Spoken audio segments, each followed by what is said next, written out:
Kazakistan'da geçirdiğim günlerin sonunda şunu rahatlıkla söyleyebilirim ki Kazakistan göründüğünden çok daha fazlası arkadaşlar. Bu videoda Kazakistan'da geçirdiğim günlerin özetini geçeceğim. Yaşadığım deneyimi sizlerle paylaşacağım. İyisiyle kötüsüyle fiyatlar, konaklama, yeme içme vesaire. Özellikle Kazakistan'a gelmeyi düşünenler bu videodan ayrılmasın, ekran başından ayrılmayın. Videoyu sonuna kadar izlemenizi tavsiye ediyorum. Çok faydalı bir video olacak. Her ülkede klasikleştiği gibi bu ülkede de son günümde sizlere içerik ürettim. Bütün videoları izlemeyenler bir videoyla Kazakistan kararını versinler diye klasikleşmiş bir seri, bir başlık. Hazırsanız videoya geçelim. Burası dünyanın en büyük 9. ülkesi. Çoğu kişi haritada bile yerini gösteremiyor. Ama ben geldim, gezdim, yaşadım. Bilmeniz gereken her şeyi anlatıyorum. Kazakistan'ın son serisiyle karşınızdayım arkadaşlar. Klasikleştiği gibi ülkeden ayrılmadan önce bilmeniz gerekenler anlatıyorum. Açık açık her şeyi anlatacağım bu videoda. Öncelikle nasılsınız, iyi misiniz? Umarım keyifler yerindedir. Ben iyiyim, keyfim yerinde. Çimkent çok böyle farklı bir şehir ya. Bana çok böyle samimi geldi bu şehir.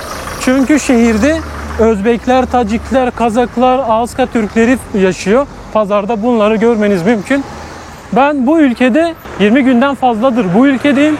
Bu ülkenin en güneyden en kuzeyine gittim. Bu ülkede yaklaşık 1500-1600 kilometre otostop çektim. Kazak halkını yakından tanıma fırsatım oldu. Sokakları gezdim, yemeklerini tattım, kültürünü tanıdım. Sokak sokak karış karış ülkeyi gezdim. Sizlere gösterdim. Umarım çok güzel bir seri olmuştur. Bazı videolarımda gerçekten böyle enerjim düşüktü. Biraz yorgun falan oluyordum. Merhaba. Yok hiç sıkıntı yok, sıkıntı yok, sıkıntı yok. Kolay gelsin. Mısır mı satıyorsun? Eyvallah. Kazaklı mısın sen? Kazak. Eyvallah. Rahmet. Aşk olsun. Eldivenini çıkarıyor ya. İşçi emekleri benim çok saygım var arkadaşlar. Böyle çalışan insanlar, çocuklar, gençler falan. Eli siyah, eli kapkara, kirli. Hiç önemli değil bu. Neyse konumuza dönelim. Ben ülkeyi karış karış gezdim arkadaşlar. Dolaştım. Sizlere videolarda göstermeye çalıştım. Günlük yaşamlarını göstermeye çalıştım. Yemeklerini göstermeye çalıştım. İyisiyle kötüsüyle geçirdik. Bir ülkenin sonuna daha geldik. Bundan sonra Özbekistan yeni ülkeye geçiyoruz arkadaşlar. Yarın yeni ülkeye geçeceğim. Taşkent buradan 120 kilometre uzaklıkta. Yanı başımızda, sınırdayım.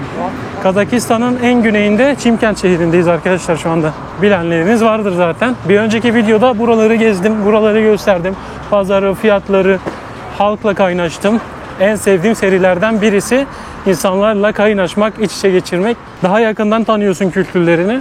Konuşuyorsun ya, kameraya karşı konuşuyorsun, sohbet ediyorsun. Bir şeyler anlatıyorsun ve Türkçe bilenler çıkıyor. Seninle Türkçe konuşmaya çalışıyorlar. Ya Türk dizilerinden, filmlerinden ya da Ağızka Türkleri oluyor onlar. Genellikle buradaki insanlar Türk dizilerini, filmlerini izlediği için Türkçeyi az çok biliyorlar. Çok akıcı olmasa bile konuşabiliyorlar.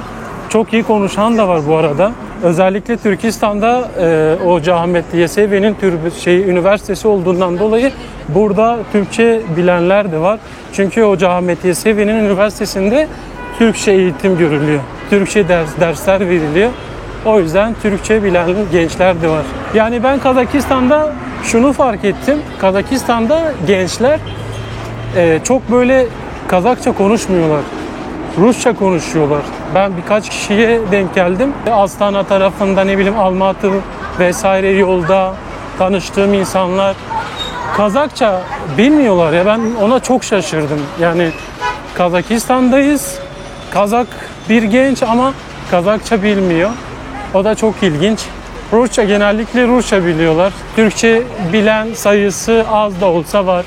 Kazakistan Türk vatandaşlarından vize istemiyor. Yani buraya girişte bir pasaportunuz olması yeterli. Herhangi bir internetten izin vesaire, merhaba, izin almanıza gerek yok. 30 güne kadar kalabiliyorsunuz bu ülkede. Uçak biletleri İstanbul'dan baktığınızda 4000'e 5000'e kadar uçak biletleri bulabilirsiniz. Ben şöyle söyleyeyim sizlere. Kazakistan'a uçak biletine bakmadım ama yaklaşık 4-5 bin, 6 bin civarında 4 ile 7 bin lira arasında bir kişi. Sadece tek dönüş, tek gidiş. Gidiş dönüşlü artık 14-15 neyse fiyatı o gün. Erkenden aldığınızda zaman daha da erken, daha da ucuz oluyor. Orta Asya'ya Kırgızistan'dan başladım. Kazakistan'a geçtim. Buradan da Özbekistan'a geçeceğim. Ben toplamda 7 bin liraya almıştım. Tabii ben Gaziantep'ten İstanbul'a, İstanbul'dan Ankara'ya, Ankara'dan ilgi videomu izleyenler bilir. Saçma sapan bir rota oluşturmuştum. O da çok aceleye gelmiş. Yani ben bir anda aldım bileti. Kafama esti. İşim gücüm bitmişti benim. Suriye'den dönmüştüm. Biraz dinlendikten sonra canım sıkıldı. Hemen uçak bileti aldım. Yola koyuldum. Şimdi bir önceki videoda gösterdiğim pazara tekrardan geldim. Size pazarı göstermeyeceğim tabii ki. Böyle hem anlatayım hem gezeyim. Hem de bir şeyler yiyeceğim, bir şeyler içeceğim. Ülke genel olarak güvenli arkadaşlar. Ülke gerçekten çok güvenli. Yani gezdiğim ülkeler arasında en güvenli ülke diyebilirim. En böyle sakin toplum. Herkes kendi halinde iş yapmaya çalışıyorlar. İnsanlar bir şeyler satmaya çalışıyor ve geneli kadın. Yani çalışanların geneli kadın. Taksi kadın bile görebilirsiniz. Tamirci kadın görebilirsiniz. Sınır geçişlerinde ben Kırgızistan'dan buraya gelirken polis kontrolünden geçiyorsunuz. Pasaport kontrolü oluyor. Ben biraz daha böyle bekletildim. Niye? Çünkü ben Orta Doğu'da birçok ülkeye gittiğim için biraz daha böyle bir bekletildim. Bir arkadaşına falan baktı polis. Bir şeyler sordu ona. Sonra bana baktı. Niye geldin falan dedi. O da çok ilginç. Yani böyle Orta Asya'da, Kazakistan'da böyle bir şey yaşadım. Çok tuhaf oldu. Yani hiç beklemediğim bir şeydi. Türk pasaportu görünce hemen geçirirler. Yani sorgu sual olmaz diye düşündüm ama bir bende oldu orada. O da normal yani güvenli bir ülke dediğim için yani böyle dikkat ediyorlar pasaport damgalarına falan. Baktılar benim damgaları. Çok yeri gezdiğimi gördü. O yüzden biraz bekletti. Normalde 30 saniyede geçersiniz ya 1,5 dakika falan sürdü. Hatta 2 dakika falan diyebiliriz. Salam. Rahmat. Bay bay. Bay bay. Esselamu Aleyküm. Abi çocukları gerçekten çok tatlı. Çocukları çok seveceksiniz Orta Asya'ya geldiğinizde. Böyle çekik gözlü oluyorlar. Tombiş oluyorlar, tatlı oluyorlar. Şunu da söylemek istiyorum. Yani buradaki Müslüman bir ülkedeyiz. Kazakistan'da, Kırgızistan'da, Özbekistan'da da büyük ihtimalle öyledir. Yani taharet musluğu yok arkadaşlar ya. Alaturka veya klozet fark etmez. Camiler var, insanlar namaz kılıyor. Müslüman bir ülkedeyiz ama ben anlayamadım bunu ya. Bunu çözemedim. Gerçekten olmaması çok kötü. Büyük şehirlerde Astana'da toplu taşıma kullandığınızda kart geçerli, keş geçerli değil. Ya kartla ödemeniz gerekiyor ya da Kaspi diye bir uygulama var. O uygulamadan ücret ödemeniz gerekiyor. Aksi takdirde ücret almıyor sizden. Hani ben bindiğimde benden ücret almadı. Ben de bindim. Yoluma devam ettim. Hatta ilk günde başka bir kadın sağ olsun benim yerime ücret ödedi. Ben de ona 7 lira yani 100 tenge ödedim. Uygulamayı göstermek istiyorum sizlere. Böyle örnek olarak şöyle giriyorsunuz. Mesela ben X yere gideceğim. Bir tane yer seçtim. Şöyle rastgele toplu taşıma dedim. Toplu taşıma dediğinizde bakın burada size durağı gösteriyor. Bakın bu durağa gitmeniz gerekiyor veya değiştiriyorsunuz yine aynı durağı gösterdi. Değiştiriyorsunuz bu yok. Şöyle yine aynı durak var. Yine aynı durak arkadaşlar. Bu duraktan istediğiniz yere gidebiliyorsunuz. Buraya yazmanız yeterli. Şuraya nereye gideceğinizi yazmanız yeterli. İsterseniz buraya tıklayalım örnek olarak. Taksi de çağırabiliyorsunuz. Bu 40 lira taksi. Şu an gördüğünüz 40 lira. Bu 50 lira, 55 lira diyelim. 50 lira arkadaşlar. 55-50 lira. Şöyle 55 lira, 60 lira. Değişiyor böyle fiyatlar. Trenle seyahat edebiliyorsunuz şehirler arası. Ben örnek veriyorum. Almatı'dan Hastaneye gitmiştim hatırlıyorsanız. Kara borsacılık var. Kara borsacılık yani bilet satıyorlar. Bileti 20 tengeden 20 bin tengeden alıyorlar. Size 25-26'dan satıyorlar. Bilginiz olsun. Ben 3 gün öncesinden baktım bilet yoktu. Hatta bazen bir haftalık bilet yok. 3-4 sonraki güne bilet olmuyor. Bunu önceden almanız gerekiyor. Veya şansınıza eğer bilet düşerse bana bilet düştü son günde. Yani öylesine baktım normalde otobüsle gitmeye karar vermiştim. Fakat böyle Son gün bir bakayım dedim bilete. Varsa alırım, yoksa otobüsle giderim demiştim. Son günde Astana'ya bilet bulmuştum. 25.000 TL'ye almıştım bileti. Yani normalde 20.000'di, 25.000'e yükselmişti. O da son gün bir tane açık olduğu için. O da büyük bir ihtimalle birisi biletini iptal etmiş olabilir. Kara borsacılığa dikkat edin. Ulaşım aslında kolay gözükse de küçük şehirlere ulaşım biraz sıkıntı. Almatı'dan buraya taksiyle gelmeniz gerekiyor. Otobüsü tavsiye etmiyorum, çok uzun sürüyor. Almatı'dan burası normalde 17 tenge ödemeniz gerekiyor. Fakat ben şöyle bir yol çizdim. Bilmiyordum onu, öyle denk geldi. Ben de size anlatayım. Eğer gelirseniz dikkat edin buna. Selamun aleyküm. Aleyküm selam. Türkiye'den geldim ben. Kardeş. Hemen kardeş diyorlar. Gördüğünüz gibi insanlar güler yüzlü arkadaşlar, çok samimi. Hepsi aynı değil tabii ki. Herkes aynı olamaz da. Neyse, ben Almatı Safran Otogarı'nın karşısından taksiyle geldim. Taraz'a geldim. Taraz'a sadece 6.000 tenge ödedim. Yani 17.000 tengeden ne kadar ödediğimi hesaplayın, size anlatıyorum. 6.000 ödedim. Sonra Taraz'dan Çimkent'e 2.000 ödedim. Çimkent'ten Türkistan'a 1.500, yani toplamda 9.500 tenge ödedim. Bu da toplam 9.000 tenge kâra girdim. Yani 17.000 tenge ödeyeceğime Çimkent için 9.500'e ben Türkistan'a gittim. Düşünün. Sadece Çimkent'e değil, Türkistan'a gittim. Siz böyle yapabilirsiniz. Taksiler, paylaşımlı taksiler 6-7 kişi oluyor. Öyle daha uyguna geliyor. Selamun aleyküm. Eyvallah. Türkiye'den geldim ben. Ha, Türkiye'den. Bildiniz mi Türkiye? Türkiye bilmeyiz o bilmeyiz. Bilmediniz? Türkiye bilmeyiz o bırak. Bildiniz değil mi? Türkçe biliyor musunuz? Türkçe bilmeyiz. Çok bilemiz bu. Çok. Çok. Çok. Turist ha, geziyorum. Kazakistan'ı geziyorum. Almatı, Astana, diğer taraf kuzey, Yesil. Yesil bildin mi? Yesil. Taşkent iyi Türkiye'de. Taşkent iyi Türkiye. Ha, Taşkent, İyi Türkiye. Samarkand, Buhara, sonra Türkiye. Ha, çok. Türk Kazak bratya. Aynen bir. Aha, bir. Tek millet ha. Aynı. Atatürk Kazakistan Türk Atatürk. Evet, Atayurt diyor. Eyvallah. Görüşürüz abi, kolay gelsin. Atayurt arkadaşlar. Herkes böyle sıcak yaklaşıyor. Böyle geçince selam veriyorlar. Ben kendimi gösteriyorum şu anda. Çoğu kişi böyle selam veriyor, gülüyor, beni gösteriyor falan. Öyle bir sıcaklık var, yani samimiyet var. Bulayım ne? Mojito. Mojito'ymuş bu. Bak Allah, yardım edeyim mi? Cam sil şey gibi, böyle deterjan gibi ama mojito bu. Mojito Jakşi'de.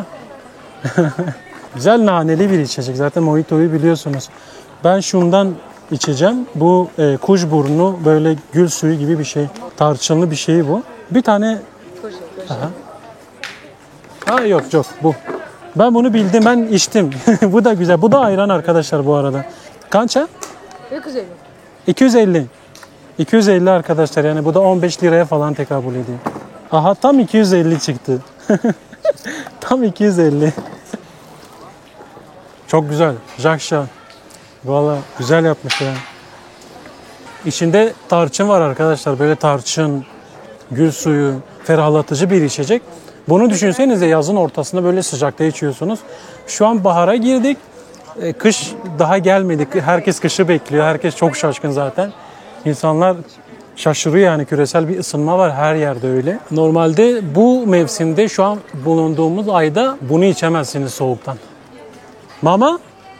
Annesiyle beraber. Atın kim? Amrar. Benim adım Fuat. Türkiye'den vardım da. Buraya geziyorum. Siz Kazaklısınız. Özbek. Bak, Özbekistanlılar arkadaşlar. Ne diyorum sizlere? İşte ben diğer videoda da burada gezerken insanların çoğu Özbek. Yani buraya satıcılar, pazarda olan insanlar Özbekistan'dan gelmişler. 130 kilometre buradan Taşkent. Kültürel olarak çok zengin bir şehir. Yani sadece tarihi yerlerle değil. Pazarı gezin, kültürü yakından tanıyın arkadaşlar. Buradaki genel içecek, yemekler şöyle söyleyeyim sizlere. Bir samsa 30 lira, 35 lira. Bir ana yemek 120 liradan başlıyor. İçecek gördüğünüz gibi bu içecek şöyle pazarda 15 lira. Bu içecek kocaman içecek. Bakın dop dolu. Çay içiyorsunuz 15-20 lira koca çay. Zaten fincandan vermiyor size. Direkt şeyden getiriyor böyle. Çaydanlıkta getiriyor. O çaydanlıkta yaklaşık böyle 20 lira 30 lira falan. Günlük sizin yeme tarzınıza bağlı. Günlük kaç kere yemek yiyeceksiniz? Ona göre fiyat çıkar. Ben günlük 2 yemek yediğimde toplamda bir 400 lira 300 lira veriyorum. Bir yemek yediğimde bazen 200 liradan geçmiyor. Bir ana yemek yiyorum 130 lira. İçecekle beraber 180-200 lira ödüyorum. Yani bu fazla geliyor bana, benim gibi gezginler için fazla ama sizin tamamen gezme tarzınıza bağlı. Siz eğer çok iyi bir şekilde gezmek istiyorsanız, bir hafta boyunca dolu dolu geçireyim, bir sürü yemek yiyeyim diyorsanız, güzel yemekler yemek istiyorum diyorsanız yani günlük 500-600 lira yemeğe vermeniz gerekiyor. Verebilirsiniz yemeğe. Hosteli söyleyeceğim sizlere. Hostel tek başınıza hostelde kalmak istiyorsanız paylaşımlı odada 200 liradan başlıyor. Fakat ben tek kalmak istiyorum, tek başıma geldim, yalnız bir odada kalmak istiyorum diyorsanız da 400 lira, 500 lira çok iyi fiyatlarla çok iyi otelde kalabiliyorsunuz. 2 kişi geliyorsanız 2 kişilik oda 700 lira, 600 lira. Yani bu otelden otele değişiyor, bilginiz olsun. Böyle tengeyi göstermek istiyorum. Kazak parasını göstereceğim. Şöyle elimde şu kadar para kaldı. Biraz para bozdurmam gerekiyor yarın için. Taşkent'e kadar gitmek için. O yüzden elimde bu kadar para kaldı. Bu 2000 tenge. Şöyle gördüğünüz gibi 2000 tenge. Bu 500 tenge. Bunu 38 lira, 37 lira düşünebiliriz. Şu anda kur 544. Yani 1 dolar 544 tenge.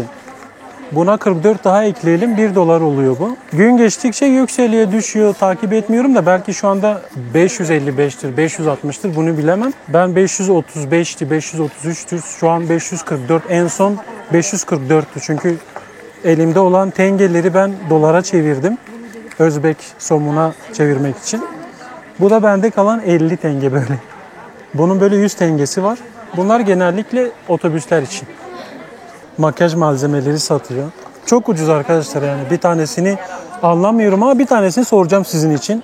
Şu anda izleyen kadınlar için bir tanesini soracağım. Ne sorayım bilmiyorum ki. Şunu sorabilirim aslında. Kança bu? 1500 som. Aha, 110 lira arkadaşlar bu. Bu? 400. 1500. Aha 1500. Bu da 110 lira. 110 lira. 1500, 1000, 2000 arası fiyatlar değişiyor. Selamun aleyküm. Ekmek satıyor. Kança? Bir tane kança? 500. 37 lira arkadaşlar. 37-38 lira. Gördüğünüz gibi yani genç, çocuk, yaşlı demeden hepsi bir şeyler satmaya çalışıyor. Çalışıyorlar yani. Para kazanmaya çalışıyorlar. Bakın getirmiş ekmekleri böyle yol kenarında satmaya çalışıyor. Merhaba. Nasılsın? Kalaysın? Жақсы. Жақсы. Bu ne? Telefon var mı? Telefon var mı? iPhone yok. Yok. Aha. Bu ikinci el mi? Bu ne? iPhone kaç? 15, 14, 13. 13 Pro. 13 düz. Gigabyte kaç? 128. Kaça bu? Kullanılmış bu değil mi? Bu kullanılmış ikinci el bu. 300 dolar bu. Yani yaklaşık 11-12 herhalde. Kuru ne kadar bilmiyorum ama bakmıyorum kura. Aha 300 dolar. Anladım. Жақсы. Rahmet. Ben sizlere market fiyatlarından bahsetmek istiyorum. Market fiyatları bir tık pahalı arkadaşlar. Dışarıdaki pazar fiyatlarına göre çok pahalı. İnternet ve sim kartı çok önemli. Burada çok pahalı arkadaşlar. Burada 1500-2000 tenge yani 110 liraya 200 liraya falan sim kartı alıyorsunuz. 4 GB 8 GB da internet alıyorsunuz. 300 liraya 250 liraya toplamda 600 liraya halletmiş oluyorsunuz 500-600 liraya. Fakat 17 dolar ödeyerek de sınırsız bir ay geçerli sim kartı da alabilirsiniz. 17 dolar veya 12 dolar 13 dolar ödeyerek de bunu halledebilirsiniz. Sim kartı her yerde var. Bakkallarda satıyorlar. Bakkallarda da sim kartı alabiliyorsunuz. Oradan sim kartı alıp uygulamadan internet alabiliyorsunuz. Uygulamadan internet satın alıp kullanabiliyorsunuz. Yani bu biraz karışık. Oraya para yükleme sorunu var. Para yükleyemezsiniz büyük bir ihtimalle. Tamamen bir telefoncuda veya sim kartı satan yerde direkt orada halletseniz daha rahat olur, kafanız rahat olur. Ben bir telefoncudan aldım, rica ettim. Öyle bana yükledi. ATM'leri var bu şekilde, bakın. Bu şekilde ATM'leri var. Her şeyi bu ATM'den hallediyorlar. Yani buradan bankaya para yükleyebiliyorsunuz, fatura ödeyebiliyorsunuz. Kaspi dedikleri uygulamadan oraya para yüklüyorsunuz, oradan internet satın alabiliyorsunuz. Ben sağ olsun Astana'da Enes abi vardı. İnternetim kalmamıştı. Ondan rica ettim. O bana satın aldı. Öyle hallettim. Yani onun dışında biraz zor oluyor. Kendi başınıza bunu halledemezsiniz. Meydana geldim arkadaşlar. Mother Earth anıtı. Bir kadın figürü. Hemen Kazakistan bayrağı. Independence Parkı, Bağımsızlık Parkı bu karşıda gördüğünüz. Bir önceki videoda gördünüz zaten burayı. Sizin burada günlük harcamanız tamamen size bağlı ama böyle 1000 liradan başlayabilir günlük harcamanız. Kısa sürelik kalacaksınız. En iyi şekilde yemek istiyorsanız ve tek başınıza, tek kişilik diyorum. Bu tek kişilik olan bir harcama. Günlük harcama 1000 lira olur. Yani fazla da olabilir, az da olabilir. Benim günlük harcamam değişiyor. Yani otelle beraber bunu hesaplıyorum. Yeme, içme, ulaşım, otel derken benim günlük harcamam 600 oluyor, 700 oluyor, 500 oluyor. Bu değişiyor. Bazen 1000 lira da oluyor. Tamamen o gün ne yaptığıma bağlı oluyor. Bazen tarihi yerleri geziyorum, ücret ödüyorum. Bazen o gün 2-3 kere yemek yiyorum, içecek içiyorum. Akşam bir şeyler alıyorum. İçecek market fiyatları çok pahalı olduğu için biraz zorladı beni Kazakistan. Kazakistan'da çok fazla kaldım. Yani ben bu kadar fazla kalacağımı hesaplamamıştım ama fazlasıyla kaldım Kazakistan'da. Bugün son günüm çok şükür. Gerçekten çok sevdim Kazakistan'ı. Hani Astana'ya gittim, Astana'yı gösterdim sizlere. Bildiğiniz Astana bir Tokyo gibi, Dubai gibi bir şehir, yeni kurulmuş bir şehir. Oradan da Türk bir abimiz vardı. Enes abi sağ olsun yardımcı oldu bana. Şimdiye kadar, bugüne kadar da bana yardımcı oldu. Sürekli soruyor ne yaptın, ne ettin. Kazakistan'dan çıkana kadar o iletişimde olalım dedi bana. Bir şeye ihtiyacın olursa bana söyle dedi. Ben halletmeye çalışırım sana yolu gösteririm dedi bana. Sağ olsun kendisi de çok yardımcı oldu bu konuda. Hani orada olsun burada olsun iletişimimiz kopmadı. Ülkeden çıkana kadar bendesin, yani bana emanetsin dedi resmen abi. Böyle sizlere bugün burayı anlattım. Yani bütün deneyimimi sizlere aktardım. Açık eksik fazla artık neyse. Yaşadıklarımı anlattım. Ülkeyi otostopla gezerek ülkeyi daha yakından tanıdım. İnsanları daha yakından tanıdım. Çimkent'te olsun, diğer şehirlerde olsun pazarları gezerek de ülkeyi, kültürü daha yakından tanıdım. Yani ben Kazakistan'ı tamamen tanıdım. Parasına hakim oldum, insanlarına, yaşam tarzlarına hakimim. Buraya gelirseniz yani mutlaka çok seveceğinizi düşünüyorum. Kazakistan yüz ölçümüyle Türkiye'den 3,5 katı fazla büyük.